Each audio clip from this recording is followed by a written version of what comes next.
Hello दोस्तों, शुरू करने से पहले डिस्क्लेमर, यह वीडियो सिर्फ और सिर्फ एजुकेशन पर्पस के लिए है, इन्वेस्टमेंट एडवाइस नहीं है। दोस्तों, टाटा स्टील के रिजल्ट आ गए हैं और मैं आपको एक सिंपल भाषा में बताऊंगा कि इस कंपनी में क्या हुआ, क्या अच्छा हुआ, कहाँ चिंता है और आपको क्या जानना चाहिए। बस 4 मिनट तो सब क्लियर हो जाएगा। पहले बात करते हैं रेवेन्यू की। इस क्वार्टर में टाटा स्टील ने 63,270 करोड़ की रेवेन्यू दिया है। पिछले साल इसी टाइम में 56,218 करोड़ का था, मतलब साल भर में 12.5% से ज्यादा का रेवेन्यू दिया है। और पिछले क्वार्टर में इसने 57,000 करोड़ का था और इससे भी ये ऊपर रहा, यानी हर तरफ से नंबर बढ़े हैं। अब सबसे बड़ी बात, प्रॉफिट कितना हुआ। इस क्वार्टर में नेट प्रॉफिट हुआ है 2,926 करोड़। पिछले साल इसी टाइम में सिर्फ 1,301 करोड़ था, मतलब प्रॉफिट लगभग 2.5 गुना बढ़ा है एक साल में। और पिछले क्वार्टर में 2,689 करोड़ था, उससे भी ज्यादा। ये बहुत अच्छी बात है। आप यहाँ पर बार ग्राफ में भी देख सकते हैं कि क्वार्टर ऑन क्वार्टर किस तरह से प्रॉफिट बढ़ रहे हैं। 124% Y on Y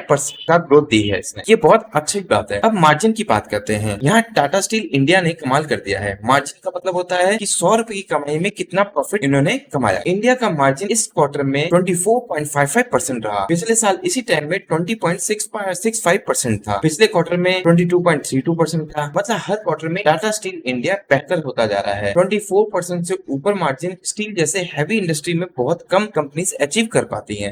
Tata steel India का EBITDA प्रॉफिट इस क्वार्टर में 9,439 करोड़ रहा। पिछले साल इसी टाइम में से वो 33% ज्यादा रहा। सिंपल वर्ड में कहे, इंडिया का बिजनेस, टाटा स्टील इंडिया में बिजनेस फायर मोड पर है। दोस्तों, अब एक बड़ी चिंता वाली बात, नीदरलैंड वाला मामला। यह वो हिस्सा है जो हेडलाइन में कम आया है, लेकिन जानना बहुत जरूरी है। टाटा स्टील की नीदरलैंड में एक बहुत बड़ी फैक्ट्री है। वहाँ की गवर्नमेंट और एनवायरमेंट एजेंसीज ने एक लेटर किया है। उन्होंने कहा है, हम उनके फैक्ट्रीज के कुछ प्लांट्स का लाइसेंस कैंसिल करना चाहते हैं और जल्द बंद करवाना चाहते हैं। इसकी वजह है पॉल्यूशन। नीदरलैंड में एमिशंस के रूल बहुत स्ट्रिक्ट हैं। जैसे कि आप जानते हैं, यूरोप में पॉल्यूशन को लेकर के बहुत स्ट्रिक्ट रूल रहते हैं और इस फैक्ट्री के पुराने कोक प्लांट उन रूल्स को पूरा नहीं कर पा रहे हैं। इस साल नीदरलैंड ने पहले ही 20 मिलियन यूरो से ज्यादा पेनल्टीज भर दिए गए हैं। इतना सीरियस है ये मामला कि ऑडिटर्स ने ऑफिशियली लिखा है कि materials uncertainty to be going concern. इसका मतलब है इस फैक्ट्री का फ्यूचर अनसर्टेन है। टाटा स्टील लीगल लड़ाई लड़ने की तैयारी में है। नीदरलैंड गवर्नमेंट से बात भी कर रहा है, लेकिन अभी कोई फाइनल डिसीजन नहीं आया है। इस क्वार्टर में नीदरलैंड का प्रॉफिट 624% था।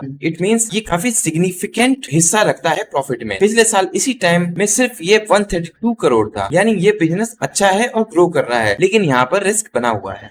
यूके में क्या हो रहा है? यूके में अभी लॉस हो रहा है। इस क्वार्टर में 591 करोड़ का लॉस रहा, लेकिन अच्छी बात यह है कि लॉस कम हो रहा है। पिछले साल इसी टाइम में 869 करोड़ का लॉस था। पिछले क्वार्टर में 749 करोड़ का था। हर क्वार्टर लॉस घट रहा है, यह एक पॉजिटिव साइन है। यूके में पोर्ट टेलपोर्ट फैक्ट्रीज में नई टेक्नोलॉजी लग रही है। इससे टाइम लगेगा, लेकिन सही डायरेक्शन में ये लोग प्रोग्रेस कर रहे हैं। अब बात करें डिविडेंड की। कंपनी ने 4 rupees per share dividend declare किया है। अगर आपके पास टाटा स्टील के शेयर है तो यह पैसा आपको मिलेगा। इसकी रिकॉर्ड डेट है 12 जून और जुलाई 6 तक आपकी पेमेंट हो जाएगी। बायबैक की कोई न्यूज नहीं। एक और न्यूज, लॉजिस्टिक कंपनी में बड़ा स्टेक। टाटा स्टील ने एक लॉजिस्टिक कंपनी में अपनी हिस्सेदारी बढ़ाने का फैसला किया है, जिसका नाम है TMILL। रेलवे और पोर्ट से रिलेटेड ये काम करती है। 335 करोड़ में 23% और ले लिया गया है। इससे टाटा स्टील का जो हिस्सेदारी है वो 51 से बढ़कर 74% हो गई। यह सप्लाई चेन में और स्ट्रेटेजी को मजबूत करेगी टाटा स्टील। कर्ज का क्या हाल है? तो डेप्ट घट रहा है, ये बहुत अच्छी बात है। पिछले साल इसी टाइम में डेप्ट रेशियो 0.91% था, इस क्वार्टर में 0.79 हो गया है। तो सिंपल लैंग्वेज में कहे, कंपनी की फाइनेंशियल हेल्थ बेटर हो रही है, कर्ज कंट्रोल में है। तो दोस्तों, फाइनल समरी क्या है? अच्छी बातें हैं, रेवेन्यू बढ़ रहा है, प्रॉफिट 2.5 गुना हुआ है, इंडिया का मार्जिन 24.55% शानदार रहा, डिविडेंड 4% मिलेगा,